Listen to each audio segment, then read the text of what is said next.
আমার প্রাণ প্রিয় লালমনিরহাটের ভাইয়েরা, শত্রু কাফের আর অশত্রু কাফেরের মধ্যে পার্থক্য আছে না নাই? আবু তালেব মুশরিক, আবু জাহেল মুশরিক, কিন্তু দুই মুশরিকে পার্থক্য আছে না নাই? আবু তালেব নবীর চাচা, মুশরিক, মারা গিয়েছে মুশরিক অবস্থায়, কিন্তু আজীবন আমার নবীকে আগলে রেখেছে, আমার নবীকে সাপোর্ট করেছে, ভালোবেসেছে। আবু জাহেল মুশরিক, মারা গিয়েছে মুশরিক হিসেবে, আজীবন আমার নবীর বিরুদ্ধাচরণ করেছে। আবু জাহেলের শক্তি, সামর্থ্য, স্ট্র্যাটেজি, প্ল্যান সব আমার নবীর বিরুদ্ধে ছিল।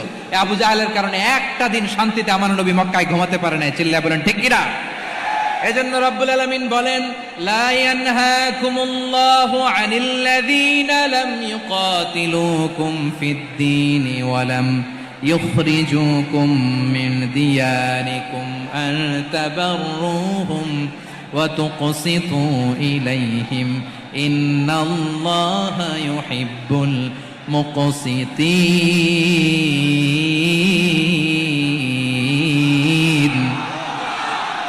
আল্লাহ বলে, গোলামেরা শোনো শোনো, যে সমস্ত অমুসলিম তোমাদের সাথে ধর্মযুদ্ধে লিপ্ত হয় না, তোমাদের বিরুদ্ধে যে সমস্ত অমুসলিম অস্ত্র ধরে না, যে সমস্ত অমুসলিম তোমাদেরকে তোমাদের জন্মস্থান থেকে, ভূখণ্ড থেকে তাড়িয়ে দেয় না, তাদের সাথে ভালো আচরণ করতে আমি আল্লাহ নিষেধ করি নাই।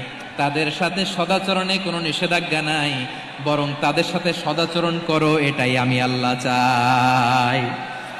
তাহলে আমার যে অমুসলিমরা